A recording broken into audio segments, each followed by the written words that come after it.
আল্লাহ তাআলা আপনারে আমারে বানাইয়া এই পৃথিবীতে দিছে পাঠাইয়া। রূহের জগতে আপনি ছিলেন, এই রূহের জগৎটাকে আপনি মায়ের গর্ভের মধ্যে আসছেন। মায়ের গর্ভের মধ্যে আপনি 10 মাস 10 দিন থাইকা এরপরে এই পৃথিবীর মধ্যে আসছেন। বাজান খুব মনোযোগ দেন। আল্লাহ আপনার এত মায়া করে বানানোর পরেও আপনি সেই আল্লাহকে ভুলে গেছেন। আপনি নামাজ পড়েন না, আজান মসজিদে হইতেছে, মুয়াজ্জিনে আজান দিতেছে, হাইয়া আলাস সালাহ, নামাজের দিকে আসো, নামাজের দিকে আসো। কিন্তু না না না, আমরা নামাজের দিকে যাই না, আমরা শুধু কারাফের দিকে যাই। শাস্ত্রল বইয়া চা খাই আর টিভি দেখি আর মানুষের বদলাম কই। কথা বলেন ঠিক কিনা? বাজান রে, এই দুনিয়ার লীলা খেলা এখানে শেষ করে দিতে হবে রে বাবা। কেননা এই দুনিয়ায় আপনি যতদিন থাকবেন একদিন আপনাকে মৃত্যুবরণ করতে হবে, আপনাকে কবরে যাইতে হবে। কবরের ফাতিও কি সংগ্রহ করছেন? কবরে তো যাওয়া লাগবো, কি লয়ে যাবেন কয় বড়? এমন মানুষ আছে না হাত তুলে কইতে পারে হুজুর আমি মরতাম না, এমন কেউ আসুন? কেউ নাই। এই দুনিয়া তো মুসাফির কানা, এজন্য তো কয়ে গেছে এই দুনিয়া মুসাফির কানা, তোমরা জানো না কত মানুষ আইলো গেল রইলো না। কথা বলেন ঠিক কিনা? মুসাফির কারা? মুসাফির কারা যারা সফর করে। মুসাফির কারা যারা সফর করে। সফর কাকে বলে? আপনি এক স্থান থেকে আরেক স্থানে যাইবেন, নিজের বাড়ি ত্যাগ করে আরেক জায়গায় যাইবেন, এটার নাম সফর। আচ্ছা আপনারা কোন, আপনি যদি কোনো জায়গায় বেড়াইতে যান তাহলে এখানে কি সারা জীবন থাকে? এই কারণে এটাকে বলছে মুসাফির কানা। আল্লাহ দুনিয়ার মধ্যে আপনি আমারে কয়েকদিনের জন্য পাঠাইছে, কয়েক মিনিটের জন্য পাঠাইছে। হাসরের তুলনায়, কিয়ামত দিবসের তুলনায়, ওই জীবনের তুলনায় আমরা মাত্র 3 থেকে 3.5 মিনিট বাঁচি। কয় বছর? 3 থেকে 3.5 মিনিট হাসরের তুলনায়। এতে আমাদের কত গরিমা। 3 থেকে 3.5 মিনিট বাচ্চা আপনি নিজের মস্তান মনে করতেছেন। কথা কোন ঠিক কিনা? আমার ভাইরা, বাবারা, বন্ধুরা খুব মনোযোগ দেন। নামাজের সময় হইলে ব্যবসার ঝামেলা, নামাজের সময় হইলে অনেক কাজের ঝামেলা। আপনি কাজ করে টাকা উপার্জন করতেছেন, সেই টাকা আপনার ব্যাংকে জমা করতেছেন, লক্ষ লক্ষ টাকা বছরে আপনার ইনকাম হইতেছে। কিন্তু একবারও ভাবলেন না আল্লাহর তো একটা ব্যাংক আছে, ওই ব্যাংকের মধ্যে আমি কি জমা করলাম? ওই ব্যাংক তো একদিন আল্লাহ খুইলা দিবে, দেখবে আমার এখানে কি জমা আছে। যদি ওইখানে আমার কিছু সম্বল থাকে, ওই সম্বলে আমাকে মিজানে পার করে দিবে, ফুলসেরাত পার করে দিবে, শেষমেশে আমাকে জান্নাত দিয়ে দিবে। জুরে কোন সুবহানাল্লাহ। সেই ব্যাংকে কি কিছু রাখার দরকার আছে না নাই? আরে কথা কোন আছে না নাই? আল্লাহ আপনারে ব্যাংক বানাই দিয়েছে, ব্যাংকের মধ্যে জমা করবেন, কিন্তু আপনি দুনিয়ার আপনার নিজের ব্যাংকে জমা করেন, আল্লাহর ব্যাংকে জমা করেন না। এটা তো আপনার নিজেরই কপাল ভরা। কথা কোন ঠিক কিনা? এর লাগে তো মানুষে আল্লাহ কইছে, কোরআনের মধ্যে কইছে ইন্নাল ইনসানা লিরাব্বিহি লাকানুত। আল্লাহ বলছে নিশ্চয় মানুষ নিমুখ হারাম, নিমুখ হারাম খেলা, নুন কাজে গুণ গাই না। আপনার খাইলাম, আপনার বললাম, সারা জীবন আপনার ক্ষেত আপনার ঘরের ভিতরে তাইকা বড় হইলাম, এরপরে আমি যখন একটু উচ্চ লেভেলে উঠতে বলছি, এরপরে আপনার আর চিনি না। এমন আছে না না? আপনার কায়া বড় হইলাম, অনেক বড় হয়েছে, আপনি সারা বাঁচার কোনো উপায় নাই। আল্লাহ আপনার ছেলে আমার বাঁচাইছে, কিন্তু যখন আমি একটা বড় একটু চাকরি মাকরি দিয়েছি গা বা কোনো কাজ করতেছি, তখন আপনারা দেখলে সালামও দেই না পর্যন্ত। এমন মানুষ আছে না না? এটারে কোন মুখ খারাপ, নুন খায় গুণ গাই না। আল্লাহ আপনারা বানাইছে, 3 বেলা 3 ওয়াক্ত খাওয়াইতেছে, ঘর বাড়ি দিছে, জায়গা জমি দিছে, সবকিছুই দিছে। আপনি সবকিছু খাইতেছেন, আল্লাহ সবকিছু বুক করতেছেন, এরপরে আল্লাহর সেজদা দিতে মন চায়। কথা কোন ঠিক ঠিক? আল্লাহকে সেজদা দিতে আপনার মন চায় না, এটা কেন? কেন? আপনার ভিতরে একটা সত্তা আছে, যে সত্তাটার নাম হলো নফস। এই নফসের কথায়, এই নফসের দুকায় পড়ে আপনি নামাজ পড়েন না, এই নফসের দুকায় পড়ে আপনি খারাপ কাজ করেন। এই নফসকে বাদ দেন, এই নফস যেদিকে কইব আপনি আর উল্টা দিকে যাইবেন। যদি মন চায় নামাজ এখন পড়তাম না, আপনি নামাজের দিকে যাইবেন। যদি আজকে রোজা রাখতাম রাখতাম না, আজকে রোজা রাখবেন। যদি কই আজকে মিথ্যা কথা কইতাম না, অবশ্যই আপনি এটাই বলবেন। কেননা আমার ভাইরা, বাবারা, বন্ধুরা, নফসের বিরুদ্ধে গেলে আপনি আল্লাহর ওলি হইতে পারবেন। জুড়ে বলেন সুবহানাল্লাহ। নফসের বিরুদ্ধে যাইতে হবে। নফসে আপনার কইব খারাপ কাম করার লাগিয়া, নফসে আপনার কইব এই যে আকতা কুকতা যত আছে মানুষের বদনাম সব শাস্তি লবে কল লাগিয়া, কথা কোন ঠিক কিনা। এই জন্য নফসের কথায় চলা যাবে না। আমার ভাইরা, বাবারা, বন্ধুরা, বলতেছিলাম যে আল্লাহ আপনারে আমারে এত মায়া কইরা বানাইছে, এত দয়া কইরা বানাইছে। কেন বানাইছে? বানায়া আবার সমস্ত মানুষের উপরে শ্রেষ্ঠত্ব দান করছে। আশরাফুল মাখলুকাত, মানুষ হলো সৃষ্টির সেরা জীব। আল্লাহ আপনারে সেরা কইছে, কিন্তু আমরা করি নিকৃষ্ট কাজ। কথা কোন ঠিক কি? কথাগুলো বললে ভালো লাগতো না, ভালো লাগবে না। আসলে ভালো না লাগলে কোহনো লাগবো। কথা কোন ঠিক কিনা? হক কথা নিম পাতা, হক কথা যত কইবেন তিতা অতই লাগবে। কথা কোন ঠিক কিনা? নিম পাতা কি খুব মিঠা লাগে? হ্যাঁ, তিতা লাগে। হক কথা কিন্তু তিতা লাগবো বাজান। এই জন্য কইতাছি একটু পরে আপনারা একটু মজা পাইবেন, কিন্তু এখন এই কথাটা তিতা খায় আর পরে মিষ্টি খাওয়ার লাগে। কথা কোন ঠিক কিনা? আমার ভাইরা, বাবারা, বন্ধুরা, আল্লাহ আপনারে এত মায়া কইরা বানাইছে। কেন বানাইছে? এই দুনিয়ার মধ্যে আল্লাহর প্রভুত্ব প্রতিষ্ঠা করার জন্য। কথা কোন ঠিক কিনা? নাইলে বানানোর তো দরকার নাই। মানুষ আল্লাহ বানাইছে কেরে? পশু পাখিও তো আল্লাহ বানাইছে, কিন্তু পশু পাখির কোনো হিসাব হবে না। একমাত্র জিন এবং মানুষের হিসাব আল্লাহর কাছে দিতে হবে। ওয়ামা খলাকতুল জিন্না ওয়াল ইনসা ইল্লা লিয়াবুদুন।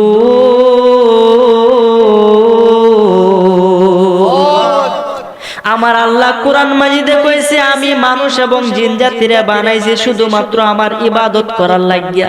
কেন লাগিয়া? আল্লাহর ইবাদত করার লাগিয়া আপনারা আমারে বানাইছে, শুধুমাত্র ইবাদত। আর আমরা ইবাদত না করে কিতা করি? শয়তানি করি। কথা কোন ঠিক কিনা? এই জন্য আমার ভাইরা, বাবারা, বন্ধুরা, আল্লাহ কজা একদিকে আপনি যান, আর একদিকে আল্লাহ ডাকে এদিকে আসো, আপনি যান ওইদিকে। তাহলে তো সেটা হলো না। অর্থাৎ বোঝা গেল আপনাকে এত সুযোগ দেওয়ার পরও আপনি আল্লাহর আইন মানেন না। বোঝা গেছে হিসাবটা বড় কঠিন হবে। কথা বলেন ঠিক কিনা? আল্লাহর 100 ভাগ দয়া। কয়শো ভাগ? 100 ভাগ দয়া। এর মধ্যে 99 ভাগ দয়া আল্লাহর কাছে আছে। 1 ভাগ দয়া যত মাখলুকাত আল্লাহ সৃষ্টি করছে। কথায় আছে 18,000 মাখলুকাত, 80,000 আলম। আল্লাহ যত কিছু বানাইছে সব কিছুর মধ্যে 1টা ভাগ আল্লাহ বিলাই দিছে, বাকি 99 ভাগ আল্লাহর কাছে আছে। যেরকম সুবহানাল্লাহ। তেমনি আল্লাহর যেমন রহমত, এমন রাগটাও তো বেশি। কোনটা কোন? রাগ বেশি না? হাসরের দিন আল্লাহ ওয়াহিদুল কাহ্হার, আল্লাহ বলবে আমি অতি রাগান্বিত। এখন আল্লাহ বলেন, আল্লাহর কি কোনো সীমানা আছে? আল্লাহ কি অসীম না সসীম? আল্লাহ কি অসীম না সসীম? আল্লাহ অসীম, তাহলে আল্লাহ রাগটা কি সসীম হইব না অসীম হইব? আল্লাহ যখন রাগ করবে তখন আল্লাহকে বিচারের কাঠগড়ায় বসানো অত্যন্ত কঠিন হয়ে পড়বে। মাথার আধাত উপরে সূর্য থাকবে। কুরআন হাদিস মতে সূর্যের 12টা মুখ আছে। একটা মুখ দেয়া 9 কোটি 30 লক্ষ মাইল উপরে থেকে, বিজ্ঞানের মতে 9 কোটি 30 লক্ষ মাইল উপরে থেকে আপনি আমারে আলো দিতেছে। এই আলোটা গরমের সিজনে আমাদের সহ্য হয় না। রাতেও গরম লাগে, দিনেও গরম লাগে। কিন্তু হাসরের দিন এই 12টা মুখ আল্লাহ একসাথে কইলা নিজ দিকে দিয়া দিবে। আবার মাথার আধাত উপরে চলে আসবে। ওই সূর্যের তাপে মাথার মগজ গলিয়া গলিয়া নাক মুখ দিয়ে বাহির হয়ে পড়ে যাবে। পেটের নারী বুড়ি শিরা উপশিরা সবকিছু গলে পড়ে যাবে। ওই দিন শুধু মানুষ নাফসি নাফসি করবে, কেউ কারো উপকারে আসবে না। ছেলে বাপের উপকারে আসবে না, বাপ ছেলের উপকারে আসবে না। কিন্তু যখন হিসাব হয়ে যাবে, হিসাব হওয়ার পরে যদি আপনি জান্নাতে যান, আপনার আত্মীয় স্বজন আপনি চিনতে পারবেন। এর আগে না। এর আগে যাইবেন কি গো, আমি তো তোমার বাপ আসলাম। হ্যাঁ আমি বাপ আসলাম, আমার আল্লাহ মেতে দিয়েছে, তুমি কেন বাপটা হইছো? মানে অস্বীকার করবে। হাসরের ময়দানে বাজান এই কথাটা বলতেছি, আপনারা বুঝেন। হাসরের ময়দানে এক ব্যক্তির নেকি বদি ওজন করতেছে। ওজন করার পরে দেখা যাইতেছে তার একটা নেকের জন্য সে জান্নাতে যাইতে পারে না। কয়টা নেক? একটা নেকের জন্য সে জান্নাতে যাইতে পারে না। একটা নেক দরকার। এখন এই একটা নেকের লাগে তাকে জাহান্নামে ভুগতে হবে সারাটা জীবন। তখন ওই লোকটা কইতেছে, আল্লাহ এই হাসরের ময়দানে আমি দুনিয়ার মধ্যে পাপ কাম করছি, আনে মানে ঘুরছি, কিন্তু আমার বাবা, আমার মা, আমার স্ত্রী, আমার সন্তানাদি তারা 5 ওয়াক্ত নামাজ পড়তো, তারা ভালো ভালো কাজ করছে, তাদের অনেক নেক। আল্লাহ তুমি যদি আমাকে একটু সুযোগ দাও, আমি আমার আত্মীয় স্বজনের কাছে, আমি আমার মার কাছ থেকে, বাবার কাছ থেকে কয়ে বেড়া যদি একটা নেক পাই, আল্লাহ আমার জান্নাতে যাওয়া সহজ হয়ে যাবে, আমি জান্নাতে যেতে পারবো। আল্লাহ তুমি আমাকে একটু সুযোগ দিবা। যেরকম সুবহানাল্লাহ। আমার কথা আপনারা খারাপ লাগতেছে? আমার কথা বোঝা যায়নি? বোঝা গেলে আওয়াজ দিবেন। আপনারা কে বই রয়েছেন বুঝলাম না। অত তাড়াতাড়ি যদি ঘুমা দইরালা বাইরে তো বইরে বেশি কথা কোন ঠিক কিনা? আমার বাইরা বাবারা বন্ধুরা, হাসরের ময়দানে এক ব্যক্তির একটা নেকি শর্ট পড়ে যাবে, আল্লাহর কাছে বলবে আল্লাহ একটু সুযোগ দাও, আমার অনেক আত্মীয় স্বজন আছে, অনেক আত্মীয় স্বজন আছে, যাদের কাছ থেকে আমি একটি নেকি পাওয়া যাব, আল্লাহ একটু সুযোগ দাও। আল্লাহ বলবো না না না, তুমি পাবে না, পাবে না, যতই ঘোরাঘুরি করো তুমি একটা নেকিও পাবে না। কো আল্লাহ একবার সুযোগ দিয়ে দাও, আমি একটু চেষ্টা করে দেখি, চেষ্টা করলে তো আর ভুল নেই। আচ্ছা ঠিক আছে যাও। লোকটা চলে গেল, সর্বপ্রথম যাবে তার ভাইয়ের কাছে, গিয়া বলবে ভাই, ও আমার আদরের ভাই, দুনিয়ার মধ্যে তুমি আমারে না দেখে থাকতে পারতে না, আমাকে অনেক আদর সোহাগ করতে ভাই, তুমি তো অনেক নেক কাজ করছো, অনেক ভালো কাজ করছো, আজকে তোমার ভাই একটি নেকের জন্য জাহান্নামে যাইতে হচ্ছে গো ভাই, মেহেরবানি করে একটা নেক দিয়ে আমারে সাহায্য করো। জোরে কইন সুবহানাল্লাহ। ভাই ডাক দিয়ে কইব, কেলা তুমি কইতে আইছো? নেকি নিতে আইছো? তুমি কইতে আইছো? তুমি আমার ভাই ফরিস দিতেছো, মিথ্যা কথা বলা জায়গা পাও না, মানে অনেক কথা কইয়া এটা ঘুরায় কইব যাও, আমার কাছে নেকি পাইবা না। অবশেষে বাধ্য হয়ে তার ভাইয়ের কাছ থেকে ফিরে আসবে। ভাইয়ের কাছ থেকে যখন ফিরে আসবে তখন যাবে তার বাবার কাছে, তার বাবার কাছে গিয়া বলবে বাবা রে, ও আমার আব্বা, দুনিয়ায় আমাকে না খাইয়ে তুমি খাইতা না, আমার জন্য রাত দিন 24 ঘন্টা কত পরিশ্রম করছো, মাথার গাম পায়ের মধ্যে ফেলাই আমার মঙ্গল কামনা করছো, বাবা রে, ও বাবা দয়া করে তোমার ছেলে আজকে বিপদে আছে, একটা নেক দিয়ে সাহায্য করো। তখন বাবা কইব, তুমি আমার সেরা, আমি দুনিয়ার মধ্যে যে বিয়া হচ্ছি বলে তোমার মনে হয় না, আমার ছেলে আইব করতে, মানে অস্বীকার করবে, বাবা ছেলেকে অস্বীকার করবে, ভাই ভাইকে অস্বীকার করবে। এরপরে যাইব তার মায়ের কাছে, গিয়া বলবো মা, ও মা একটা নেকি দিয়ে আমাকে সাহায্য করো। মাও ঠিক এই কথাই বলবে, আমার কোনো সন্তান নাই, আমার বিবাহ শাদী হয় নাই। অবশেষে যাবে তার সন্তানের কাছে, সন্তানে কইব না, দুনিয়ায় বাবা বলে তো আমার কেউ ছিল না। অবশেষে যাইবে তার স্ত্রীর কাছে। আচ্ছা স্ত্রীর থেকে প্রিয় মানুষ কি দুনিয়াত কেউ তা আছে? আসেনি? যতই মা আদর করুক, স্ত্রী যখন না হলো তো স্ত্রীর আদরটাই বেশি বাইরে আছে, কথা কোন ঠিক না, কিন্তু মায়ের অধিকারটাই বেশি। স্ত্রীর কাছে যাইব, গিয়া বলবো স্ত্রী গো, তুমি তো আমারে না দেখলে বাঁচতা না, আমারে কত আদর করতা, কত স্নেহ করতা, কত সম্মান করতা, আজকে তোমার স্বামী বিপদে পড়ছে, দয়া করে একটা নেক দিয়ে সাহায্য করো। তুমি তো নামাজ পড়তা, আমারও কইতা নামাজ পড়ার জন্য, কিন্তু আমি নামাজ পড়ি না, একদিন পড়ছি আরেকদিন পড়ছি না, কিন্তু তুমি তো 5 ওয়াক্ত নামাজ পড়ছো, তোমার অনেক নেক, একটা নেকি দিয়ে সাহায্য করো। তুমি আমার জামাই কইতে আইছো? আমার তো আমার বাপ মা তো জীবন আমার বিয়ে দিছে না, আমার কোনো সন্তান নাই, আমার কোনো স্বামী নাই, কিছুই নাই, আমি একা। এই কথা যখন তো বসে দুঃখে, মনের দুঃখে, নিজের কপালে নিজের তাপরে বাইরে জীবনে কি করলাম, কথা কোন ঠিক কিনা? আফসোস কি তখন করলে কাজ হবে? কাজ হইব? কাজ হইতো না। এই জন্য আমার ভাইরা বাবারা বন্ধুরা, অবশেষে লোকটা মন খারাপ করে যাইতেছে গা। আল্লাহ কেমন রহমত করছে দেখেন, লোকটা যখন মন খারাপ করে যায়, হঠাৎ করে দেখে একজন লোক বৈশা বৈশা কান্নাকাটি করে। গিয়া কো ভাই তুমি কেন কান্নাকাটি করো? কো ভাই রে, আমি জীবনে কোনো নেক কাজ করছি না, এই জন্য কান্নাকাটি করতেছি বৈশা। কো ভাই রে, আমি তো একটা নেকের লাগে জান্নাতে যাইতেই না, তোমার কয়টা নেক শর্ট? আমি জীবনে নেকির কাজ একটাই করছি, আমার নেক হইছে একটা। নেক কয়টা? আমার একটা নেক। ভাইরে আমি তো একটা নেকের লাগে জান্নাতে যাইতারি না, তোমার একটা নেক লয়ে বইরিছো।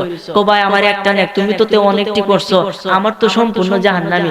যেহেতু আমাকে জাহান্নামে যাইতে হবে, একটা নেক লই আয়, তাহলে এক কাজ করি, একটা নেক তোমারে দিলাম, তুমি একটা নেক লয়ে জান্নাতে যাও, আমি তো মেতে জাহান্নামে যাও নে লাগবো।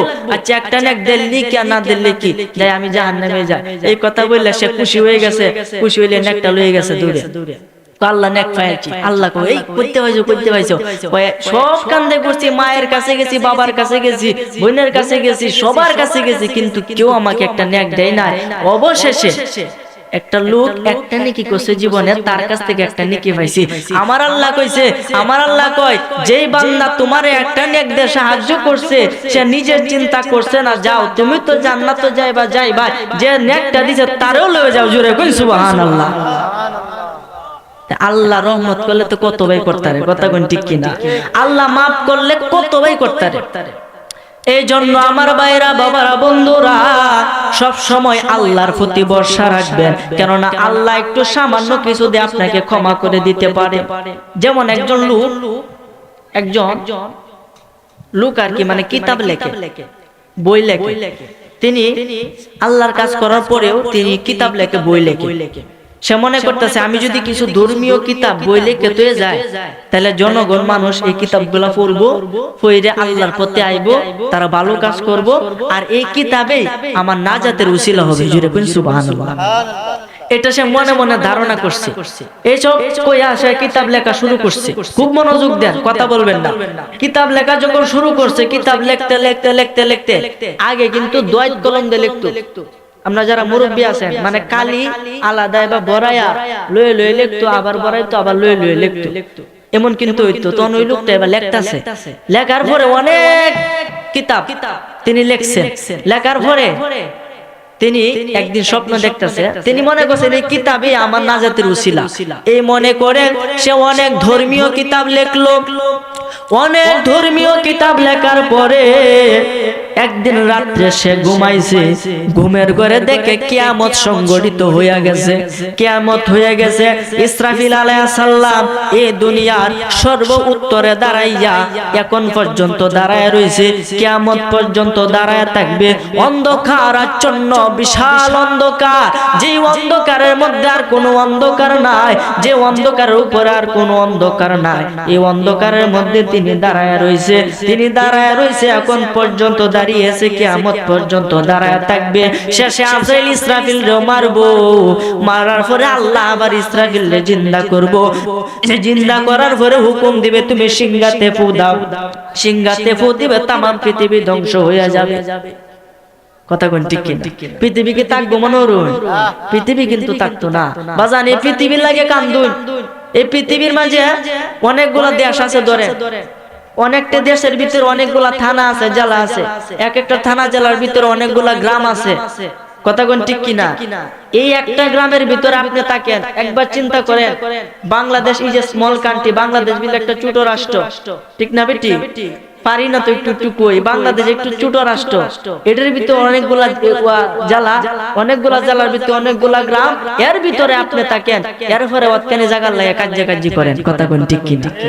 কিন্তু যারা আল্লাহ সবচাইতে নিকৃষ্ট বান্দা, অর্থাৎ যে ব্যক্তি সর্বছোট জান্নাতে যাবে, যে আল্লাহ সবচাইতে ছোট বান্দা, কম নেক করছে, ওই লোকটারে আল্লাহ এমন জান্নাত দিবে যে সম্পূর্ণ পৃথিবী যতটুকু বড়, এরকম 10টা পৃথিবীর সমান।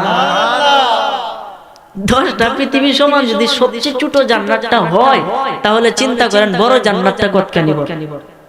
সুবহানাল্লাহ কইতেন না? জান্নাত হচ্ছে 8টা। জান্নাত কয়টা? 8টা জান্নাত। এক একটা জান্নাতের মধ্যে 100টা করে স্তর আছে, মানে ভাগ আছে, 100টা করে স্তর। যেমন 100 তলা বিল্ডিং করছেন আপনি, এর মধ্যে এক একটা স্তর আছে না? যেমন জান্নাত হচ্ছে 8টা। 8টার মধ্যে প্রত্যেকটার মধ্যে 100 করে স্তর। এক একটা স্তর থেকে এক একটা স্তরের দূরত্ব আসমান জমিন ব্যবধান। জুড়ে কোন সুবহানাল্লাহ। তাই উসা করছেন। এই জন্য আমার ভাইরা, বাবারা, বন্ধুরা, জান্নাতের একটা ইট থাকবো স্বর্ণের, আর একটা ইট থাকবো রূপার। তাইলে বুঝেন এত বিশাল আল্লাহ জান্নাত বানাইছে, কতটুকু ইট লাগছে। চিন্তা করা যায়? মাথায় ধরে? আল্লাহর কুদরত কি চিন্তা করবেন? ওই লোকটা যখন কিতাব লেখা শুরু করছে ঘুমের ঘরে স্বপ্নে দেখে কিয়ামত হয়ে গেছে, হাসরের ময়দান হয়ে গেছে, সকলের বিচার করতেছে। অবশেষে ওই লোকটার বিচারের পালা আইলো। খুব সংক্ষেপে কইতাছি, বিচারের পালা আইলো। আল্লাহর কাছে গেল, বলতেছে তুমি আমার জন্য দুনিয়ার মধ্যে কি কামাই করছো, কি নিয়ে আসছো? তখন ওই লোকটা তো একটাই সম্বল, কিতাব লিখছে। তখন কইতেছে আল্লাহ আমি তোমার জন্য, তোমাকে খুশি করার জন্য ধর্মীয় অনেক কিতাব লিখছি। তখন আমার আল্লাহ কো তোমার যে কিতাব লেখছো আমার একটাও পছন্দ হইছে না, একটাও কি পছন্দ হইছে না। এখন আপনারাই কইন, আল্লাহর যদি এই কিতাব লেখা পছন্দ না হয় তার জীবনে কি আর কিছু সম্বল আছে?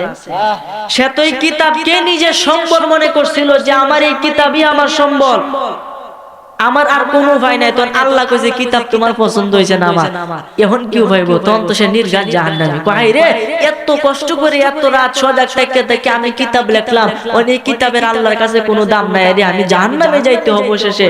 তখন আমার আল্লাহ কইতাছে যাও, ঘাবড়াইও না, তুমি যখন এতই কষ্ট করছো, তুমি লেখার সময় মনে আছে একটা কথা, তুমি যখন লেখার সময় লেখতাছিলা, তোমার দয়টা যখন এই কালির ভিতরে প্রবেশ করাইছিলা, তখন একটু কালি লেখার সময় লাস্টে একটু বাজিয়াছেন কালি, তখন একটা মাছি আয় বইছেন এই কালির মাঝে, মাছি একটু কালি খাইছেন, তুমি কইছলা না একটু হালকা রইছে, নিয়া বড়া দরকার নাই, মাছিরা এই কালি খায়া যাবে। তুমি মনে মনে এই কথাটা যখন কইছলা, মাছিরে আমার একটা প্রাণীরে তুমি সাহায্য করছিলা, এই ছোট্ট একটা প্রাণীরে হালকা কিছু খাওয়ান দিয়ে তোমার সাহায্য করার জন্য এই প্রাণীকে খাওয়ানোর উসিলায় আমি তোমারে মাফ করে দিলাম। জোরে কইন সুবহানাল্লাহ। আল্লাহ কারে কইতে মাফ করে, এটা কোন যা? এই জন্য আল্লাহর প্রতি ভরসা রাখতে হবে, সব সময় আল্লাহর প্রতি তাওয়াক্কুল থাকতে হবে। যাই কাজ করেন নিজে পরিশ্রম করবেন, পরিশ্রম করার পরে আল্লাহর প্রতি ভরসা করবেন। আর যদি কই না আমি বাইত বইতে আল্লাহ খাওয়াইবো আল্লাহ বা গর্বতে দাম যায় যে আল্লাহ তুলে খাওয়াইবো, পারবো নি? জীবনেও না, আপনাকে পরিশ্রম করতে হবে। আল্লাহ তো কোরআনে কইছে নামাজ পড়ার পরে কাজে লাগিয়ে যাও, জমিনে নামিয়ে পড়ো, কাজ করো, কাজ না করলে অর্থ আইবো কেমনে? একটা উসিলা মাধ্যমে তো আসে, কথা কোন ঠিক কিনা? আল্লাহ যে আমরা লা ইলাহা ইল্লাল্লাহ কালমা পাইছি একটা উসিলা মাধ্যমে তো পাইছি, কথা কোন ঠিক কিনা? এই জন্য আমার ভাইরা, বাবারা, বন্ধুরা খুব মনোযোগ দেন। যে আল্লাহ আপনারে এত মায়া করছে, এত দয়া করছে, এত সুন্দর একটা বডি দিছে, দেখেন কত সুন্দর একটা মানানসই করে একটা নাক দিছে, নাকের সাথে সাথে আপনার মুখটা দিছে। ওর নাকটা যদি ফিসে থাকতো তাহলে ফুঙ্গে ফুঙ্গে ফিসে টাইনা সামনে দেখাও লাগবে। এই নাকটা দিছে, আপনি যখন একটা খাবার মুখে নেন, এই খাবারটা কি ফসা নাকি বালা, এটার সঙ্গে সঙ্গে নাকের মধ্যে গন্ধ লাগে, সাথে একটা জিহ্বা দিছে, এটা কি তিতা না মিঠা এটা বোঝা যায়, কথা কোন ঠিক কিনা? আল্লাহর কুদরত কি চিন্তা করবেন? আল্লাহর কুদরত সম্পর্কে যদি এক ঘন্টা আপনি চিন্তা করেন, আপনি যদি একাধারে 60 বছর নফল ইবাদত করেন, যে সব হয়তো আল্লাহর কুদরত সম্পর্কে একটু চিন্তা করলে আমার আল্লাহ 60 বছর নফল ইবাদতের সব দান কইরা দিবে। এই জন্য আমার ভাইরা, বাবারা, বন্ধুরা, এখানে অনেক উস্তাদগণ উপস্থিত আছেন, আমি দেখতেছি আমার নিচে বসা, বাজান বিয়াদবি হইয়া যাবে, কিন্তু উস্তাদরা যখন আদর করে কুলো লয় কি লয় না, উস্তাদরা কিন্তু আদর করে অনেকে কুলো লয় না, এবেলা কিন্তু দেখা যায় যে যারে কুলো লইছে কিন্তু উষা দেখা যায়, কথা কোন ঠিক কিনা? যারে কুলো লয় কিন্তু একটু উষা দেখা যায়, কিন্তু মূলত কি সে উষা হয়ে গেছে? সে কিন্তু মূলত ছোট, কিন্তু তার আদর করে কান্দে তুলছে, কুলো তুলছে, এর লাগে সে বড় হয়ে গেছে না। আমি বড় হইয়া যাই নাই, আমি বড় হইয়া যাই নাই, আমি এখানে অনেকের ছাত্র সমতুল্য না। বাবারে দোয়া চাইতে আসি, শুধু দোয়া করবেন। বাবারে আল্লাহ কত রহমত করছে আপনি আমার প্রতি, আল্লাহর কুদরত সম্পর্কে একটিবার ভাবেন না যে আল্লাহ আপনারে মায়া করে রুহের জগৎ থেকে মায়ের গর্ভে আপনার মধ্যে দিছে, মায়ের গর্ভে দিছে আপনারে, এই গর্ভের মধ্যে আপনারে খাওয়াইছে। হুজুর কি খাওয়াইছে? রক্ত খাওয়াইছে, আবার মুখ দেখা হয়েছে না, কারণ রক্ত হয়েছে নাপাক। এই মুখটা দিয়ে যদি আপনি আল্লাহ রক্ত খাওয়া, তাহলে এই মুখটা নাপাক হয়ে যাবে। আর দুনিয়ার মধ্যে আইসা আমার আল্লাহ আমার বান্দা আমারে ডাকবে, এই মুখ দিয়ে আমারে ডাকবে, নাপাক মুখ দিয়ে না না এটা আমি হতে দিতে পারি না। এই জন্য নাভির সাথে একটা 5 জয়েন্ট লাগাইয়া দিছে, এই নাভি দিয়ে আপনি রক্ত খাইছে। সুবহানাল্লাহ কইতেন না। আমার সময় কিন্তু কম, আমি অল্প কথায় শেষ করে দিব। বলতেছিলাম যে মায়ের গর্ভেও আল্লাহ আপনি আমারে বাঁচায়া রাখছে। কেমনে? মা আপনি আমারে 10 মাস 10 দিন নিজের গর্ভে ধারণ করছে, হিসাব মতে 310 দিন। 310 দিন আপনারে আমারে নিজের গর্ভে ধারণ করছে, 310 দিন। কয়শো? এটা কি বাবা যা 310 দিন মায়ের পেটের মধ্যে আপনি আমি আসলাম। এখন অনেক সন্তান আছে মাকে পছন্দ করে না, আছে না? মার কথা শুনে না। এক ব্যক্তি গেছে নবীজির কাছে গিয়া কইতাছে, ইয়া রাসূলুল্লাহ, ইয়া হাবিবাল্লাহ, নবী গো, ও মায়ার নবী, দয়াল নবী, নবী গো,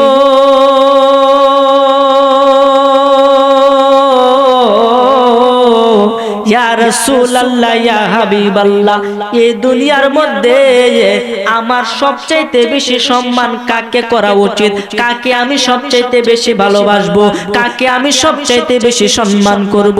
আমার নবীজি বলছেন, ক্বালা উম্মুকা, তোমার মাকে। জোরে করেন সুবহানাল্লাহ। কারে? সুম্মা, অতঃপর কে? সুম্মা মান, অতঃপর কে? তো নবীজি কইছেন, ক্বালা উম্মুকা, তোমার মা। তখন আবার জিজ্ঞাসা, হুজুর এরপরে কেলা? ক্বালা উম্মুকা, তোমার মা। জোরে কইন সুবহানাল্লাহ। কয়বার কইছে? 3 বার। এরপরে কইছে এরপরে কেলা? কই তোমার বাবা। তার মায়ের স্থান কত কেন চাইছে? 3 গুণ চাইছে। কয় গুণ? 3 গুণ চাইছে। এইজন্য বাবার সম্মান কম না, এটা কইতাছি না। পিতা মাতার সম্মানে, মাতার সম্মানের সাথে সাথে পিতাকে সম্মান করতে হবে, কারণ পিতা না থাকলে তো আপনি দুনিয়াতে আসতেন না। কথা কইন ঠিক কিনা? এইজন্য পিতার দামও কম না। যারা যুবক আছো, যাদের পিতা মাতা এখনো বেঁচে আছে, তোমরা হয়তো বুঝতেছো না, কিন্তু একদিন যেদিন তোমার পিতা মাতা তোমাকে ছাড়িয়ে আল্লাহর ডাকে সাড়া দিবে, ওই দিন বুঝবে মা হারানোর, বাবা হারানোর কত যন্ত্রণা। কথা কোন ঠিক কিনা? যাদের মা নাই তারা মনে মনে কয়, মা বিনে বান্ধব নাই রে, মা বিনে বান্ধব নাই রে, এই সংসার জুরিয়া, ভেবে দেখো কি করছো এই মায়ের লাগিয়া, ভেবে দেখো কি করছো এই মায়ের লাগিয়া, ওরে সন্তানের লাগিয়া মাতার গাম ফেলিয়া ফায়ে, ওরে দুঃখ কষ্ট সইয়া তোমায় বাঁচলো, তোমায় বাঁচায়া, ভেবে দেখো কি করছো এই মায়ের লাগিয়া, ভেবে দেখো কি করছো এই মায়ের লাগিয়া।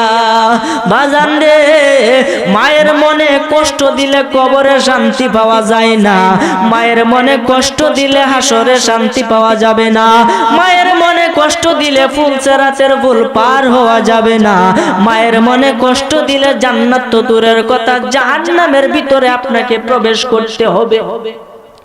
যে জাহান্নামের আগুন এই দুনিয়া থেকে 70 গুণ পাওয়ারফুল বেশি। কয় গুণ? 1 গুণ পাওয়ার বেশি হলে এই দুনিয়ার আগুনে আমাদের কেউ দুপুরে বাচ্চা ভরে মনে করে না, ফুইরা করে ঠ্যাঙ্গা হয়ে পড়ে, আর 70 গুণ বেশি দুটায়, তাহলে এই তাপটা কতখানি বেশি? এই জাহান্নাম রে 3 বার জাল দিছে আল্লাহ। প্রথমবার জাল দেওয়ার পরে একটা কালার দিয়েছে, দ্বিতীয়বার জাল দেওয়ার পরে একটা কালার, তৃতীয়বার জাল দেওয়ার পরে অনেকটা কালার হয়েছে। বর্তমান জাহান্নামের আগুনের কালার হলো কালো।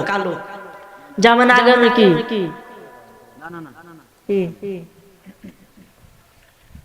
কি রং? কালো রং।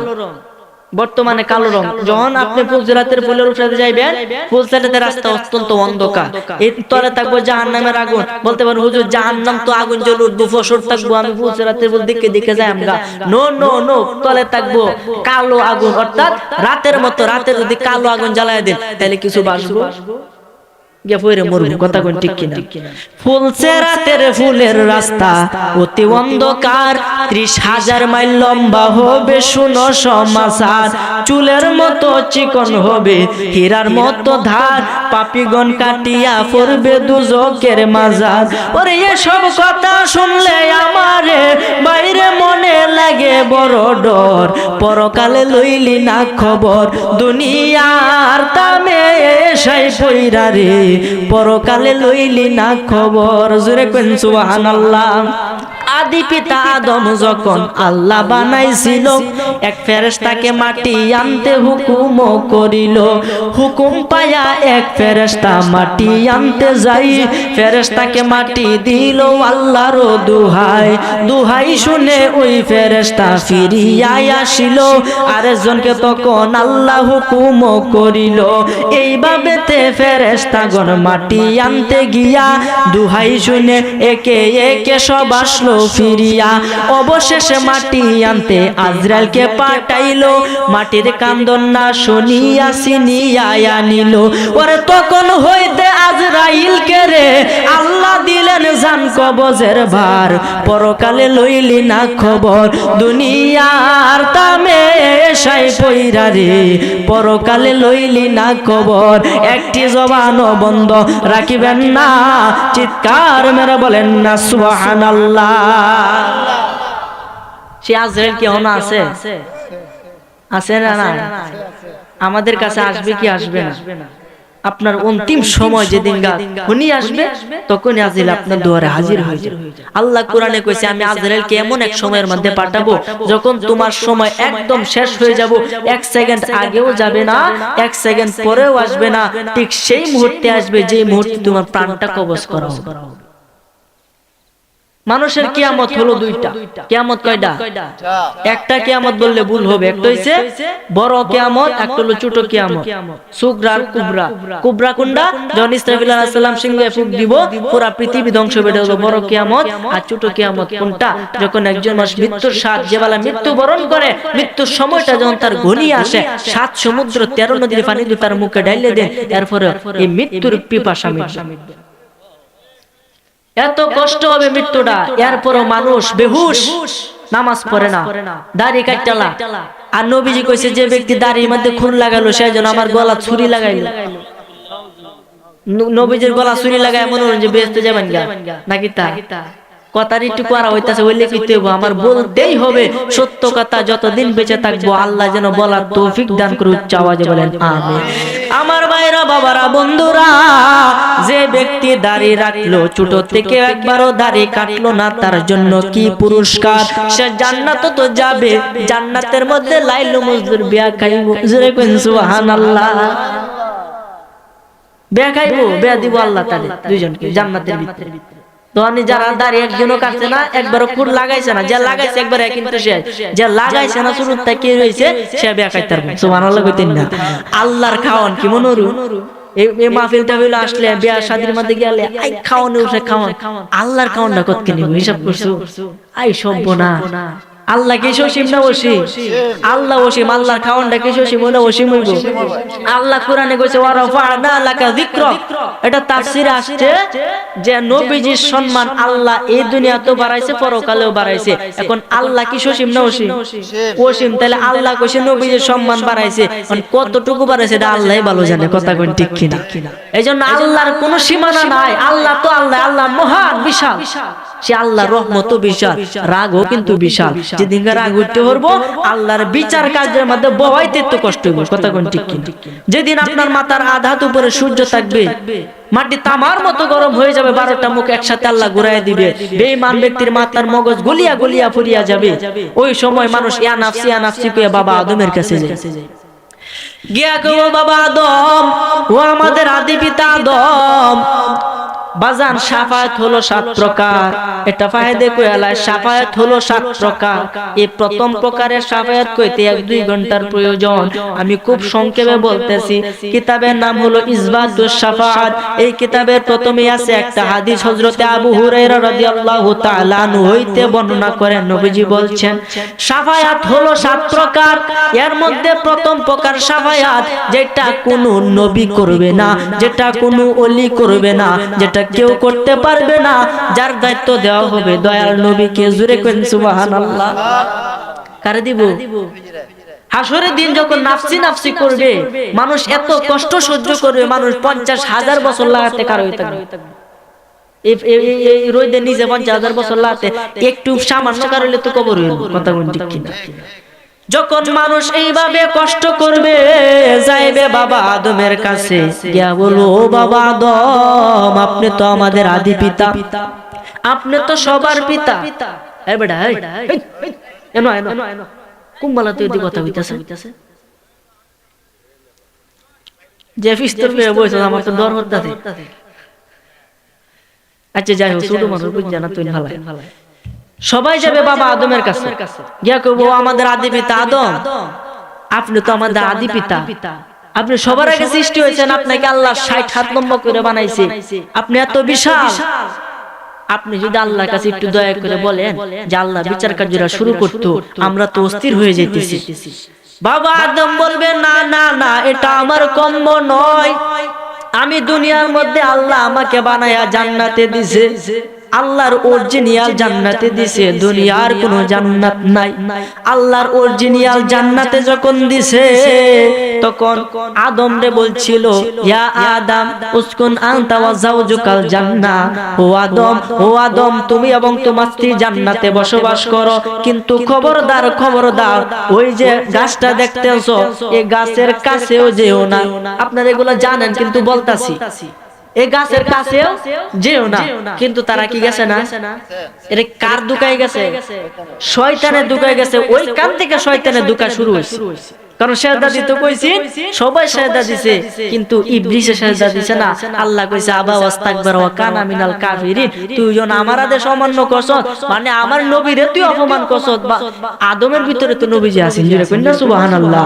তুই আমার নবীর অপমান করছস, আমার সাথে বেয়াদবি করছস, এই কারণে তুই কাফের হয়ে যা, তুই শয়তান। তোর 9.5 লক্ষ বছরের ইবাদত আমি এক নিমিষে শেষ করে তোর শয়তান বানাই। তখন শয়তানে কইছে আল্লাহ শয়তান তো বানাইছো, কোনো আফসোস নাই, 3টে শক্তি দিবা। কি শক্তি? এক নাম্বার শক্তি দিবা, যখন মানুষ একটা পলক ফালবে, চোখের একটা ফাতি ফেলে, চোখের ফাতি ফালাই না মারুন না মারু হে বললাম, চোখের ফাতি যখন ফালায় তখন এই চোখের ফাতি ফালানোর ভিতর দিয়ে যেন পুরা পৃথিবীটা ভ্রমণ করতে। সুবহানাল্লাহ কইতেন না? এটা কার ক্ষমতা দিছে? কারে? শয়তানের ছায়া আনছে এগুলা। শয়তান যদি তখন বলতো আল্লাহ আমি যতই পাপ করলাম আমারে তুমি জান্নাত দিবা, তাহলে আল্লাহকে দিল নইলে? কিন্তু শয়তান এটা তখন আল্লাহ বুলাই দিছে, বলতে পারে নাই। শয়তান বলছে আল্লাহ এমন ক্ষমতা দিবা যাতে একটা চোখের পলকে পুরা পৃথিবী ভ্রমণ করতে পারি। তো দিলাম তোরে ক্ষমতা, আরেকটা ক্ষমতা দিবা আমি যেন মানুষের যে রোগের ভিতরে যে রক্তের সাথে যেন চলতে পারি, তো দিলাম তোরে ক্ষমতা। সুবহানাল্লাহ বিদিন না? আমার ভাইয়েরা বাবারা বন্ধুরা, এই শয়তান আল্লাহর কাছ থেকে 3টা জিনিস আনছে, আনার পরে শয়তানের দোকায় বাবা আদম এই ফলটা খাইছে। অনেক লম্বা সংক্ষেপে কয়লায় ফলটা খাইছে, আল্লাহর আদেশ অমান্য করছে। এই জন্য বাবা আদম বলবে ও আমার সন্তানেরা, আমি যত আদি পিতা হই আমি তো আল্লাহর একটা আদেশ অমান্য করছি, শয়তানের দোকায় করে যাই করি। এখন যদি আমি আল্লাহর সামনে যাই কি জবাব দিব? কোন মুখ লই আল্লাহর সামনে দাঁড়াইয়া? আল্লাহর সামনে দাঁড়ানির মতো মুখ আমার নাই, তোমরা অন্য জনের কাছে যাও। জোরে কোন সুবহানাল্লাহ। বাবা আদম পাঠায় দিবে আরেকজনের কাছে, যাইবে মুসা আলাইহিস সালামের কাছে। মুসা আলাইহিস সালাম বলবেন না না না আমি পারবো না, কেন না আমি সর মাইরে এক বেটারে মাইরেছিলাম। কি মাইরে? এক সর মাইরে এক কিপ্তি মাইরেছি, ফেরাউনের একটা কিপ্তি মাইরেছি সর মাইরে। আমি একটা অন্যায় করছিলাম। আচ্ছা নবীরা কি আসলে অন্যায় করে ভুল করে? কিন্তু তারা এগুলা কেন কইতাছে? যাতে বাস তারে, কারণ আল্লাহর সামনে ওই দিন দাঁড়ানোর মতো কারো ক্ষমতা থাকবে না। কথা কোন ঠিক কিনা? আল্লাহ বলে ওয়াহিদুল কাহার, আমি অধীর আগুন্বিত। কথা কোন ঠিক কিনা? এই জন্য আমার ভাইরা বাবারা বন্ধুরা, যখন আদি পিতা আদম মুসা আলাইহিস সালামের কাছে পাঠায় দিবে, অনেক লম্বা সংক্ষেপে বলি, মুসা আলাইহিস সালাম বলবে আমি পারবো না, অন্য জনের কাছে যাও। যাবে অন্য জনের কাছে, যাইতে যাইতে যাবে ইব্রাহিম আলাইহিস সালামের কাছে, কোন না আমি পারবো না। এভাবে যাইতে যাইতে যাইতে যাইতে যাইতে যাইতে শেষ পর্যন্ত যাবে হযরত ঈসা আলাইহিস সালাতু ওয়াস সালামের কাছে। ঈসা আলাইহিস সালাম না না না আমি পারবো না, তোমরা যাও যাও যাও, গিয়া দেখো ওই জায়গার মধ্যে দয়াল নবী মায়ার নবী রহমাতাল লিল আলামিন সেজদা দিয়া উম্মতি বলে কাঁদতেছে। যাও তার কাছে যাও। সব উম্মত যাবে নবীজির কাছে। নবীজির কাছে গিয়া কইব ইয়া রাসূলুল্লাহ ইয়া হাবিবাল্লাহ, নবী গো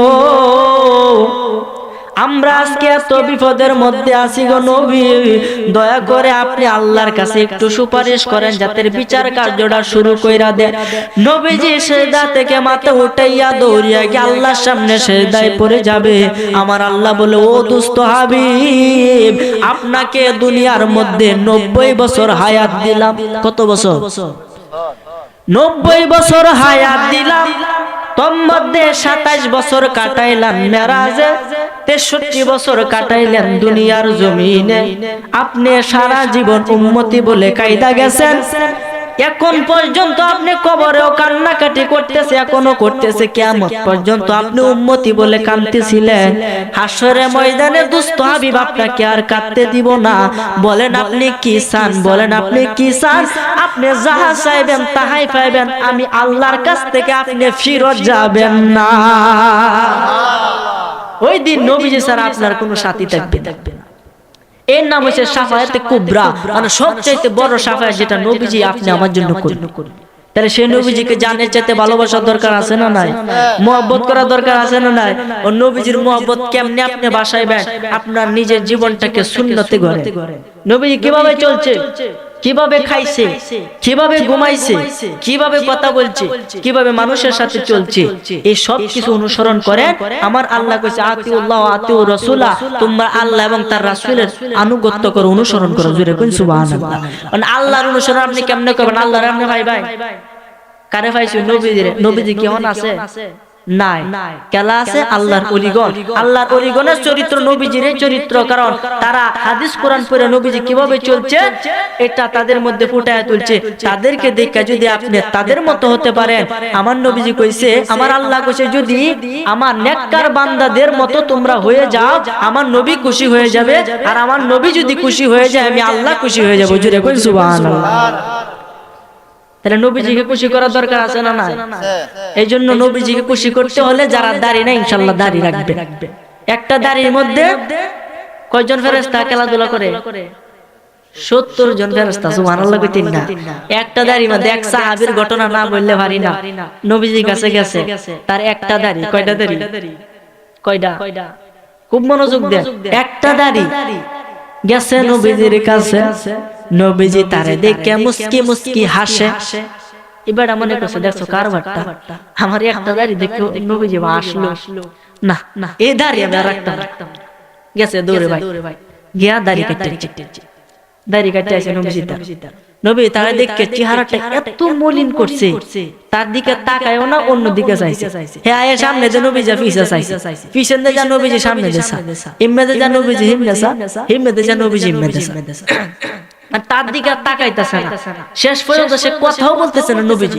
তার প্রতি এত রাগান্বিত হয়েছে, শেষ পর্যন্ত সাহাবীদেরকে জিগায়, ও আমার ভাইরা, নবীজি আমার প্রতি এত রাগ করছে কেরে?